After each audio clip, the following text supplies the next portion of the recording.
Welcome back to All Hands, everyone. President Biden's executive orders on racial equity highlight the administration's push to address systemic racism in the U.S. These policy changes mandate cooperation across multiple federal agencies and advocate for fair housing, criminal justice reform, and corporate diversity training. I spoke with Jim Clyburn, who is the U.S. House of Representatives member from South Carolina and House Majority Whip, about what he expects from President Biden and the reform needed to continue the movement towards social equality. Take a look. Representative Clyburn, thank you so much for taking the time here on the day. You were seen as one of the moving forces, moving the needle over this last election season, and now we've seen the Biden-Harris administration take office. What do you hope to see accomplished, as we are still in the early days, but we've got some work to do? Well, thank you very much for having me. I think that, first of all, we have to recognize that COVID-19 has exposed some things that many of us have known for a long time, including Joe Biden. Over the last several years, he and I have had discussions about the discrepancies that exist in our society. Some people call it disparities, whatever they may be. The fact of the matter is, there's a wealth gap in this country. There's an education gap in this country. There is a gap in almost everything that exists between the majority of white community and people of color. And so what I hope is that all of the things that were laid out in the campaign, the programs, the platform that he laid out, will be adhered to as we go into standing up this administration. I've been around a long time, and I do know that platforms are just more often than not or ignored when it comes to time of governing. But we ran on that platform. Mm-hmm. Those of us who campaigned on that platform, and people are expecting the fulfillment of that platform. Certainly. And if they were to do that, I'll be fine. And so what do you anticipate the Biden administration will do to provide economic relief for minorities during the COVID-19 pandemic? Well, the very first thing we've got to do is what we are doing, and that is to get the testing and the tracing done that's necessary for treatment to take place, and get as many vaccinations done as we possibly can. He is saying 1 million to 1.5 million a day.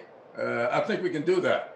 I think that if he were to use the Defense Production Act that he's beginning to use, and if he would have these in the states that we need them, the National Guard helping with distribution, having FEMA do what it can do, just put all hands on board, get the vaccinations done, and get the treatment in place.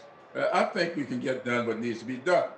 Now, when things get stabilized, then it's time for us to look at how we go out and generate a new economy. Mm-hmm. That's why I'm so proud of the fact that in his very first move, he made it very clear. This is a rescue. We've got to get people rescued. Certainly. You get their family situations stabilized, and then we go about trying to stimulate. You allude to how uncivilized things are right now. You mentioned the National Guard. We saw a very different inauguration this year than years past, in that you did see heavy National Guard presence in response to the riots that took place at the Capitol, deadly as they were. Do you think the nation is doing enough to address threats of domestic terrorism? No, we've never done enough, and simply because we've never admitted it existed. That's the big problem. You cannot solve a problem until you admit that there is a problem. Otherwise, you're simply ignoring and hoping it to go away. I think that we have now come face to face with the fact that domestic terrorism is a problem in this country. But it's not the first time we've had domestic terrorism as a problem. We may not have called it that, but in the 20s and the 30s, and certainly in the 40s and 50s, we had domestic terrorism throughout the South. That's what the Ku Klux Klan was all about. We figured out how to solve that problem. I was in the governor's office here in South Carolina back in the early 70s, and I know what we did to lessen and even in many instances eliminate the threat of the Ku Klux Klan. We have the same thing taking place today.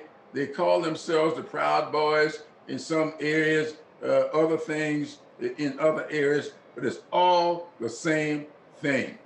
It is a 21st century of what the 20th century Ku Klux Klan was all about. I was a part of doing what was necessary to eliminate the threat of the Ku Klux Klan. I know how that was done.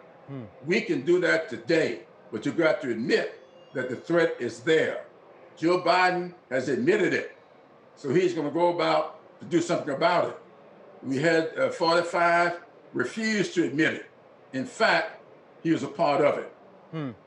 Representative, just lastly, while we have you, I'm going to get about a minute left with you, but one huge thing that I do take away, I want to end on a positive note. You were wearing a face mask at the inauguration that I believe, if I made it out correctly, said "Good Trouble" on it, which is a nod, of course, to the late John Lewis. When people this Black History Month, particularly after all that we've gone through in 2020 and finally calls for equity, equality that need to be met with action as well, you think about the work, the life, the legacy of Representative Lewis and what his work stood for as well. How would you like your colleague, your friend to be remembered? I think that the best thing that we could do for the memory of John Lewis is that heed what he said to us in what I like to call his last will and testament. It was a letter that he wrote to the New York Times that was published, and he asked that it be published on the morning of his homegoing service, within which he admonished once again the power of the vote. Upon his death, I moved immediately to get H.R. 4 renamed the John R. Lewis Voting Rights Act. That, to me, if we were to move that rather quickly and put that in law, we will have a lasting impact for John Lewis, because it's in that law that we will stop some of the voter suppression that is taking place, that was doubled down upon after the Supreme Court gutted the Voting Rights Act of 1965. So we ought to correct that with the John R. Lewis Voting Rights Act that I hope to put into law within the next several weeks. Wholeheartedly agree. Representative, it's been such a pleasure to have this conversation with you. I wish we had more time. We'll have to have you back in the future as well. Thank you again. Thank you very much for having me.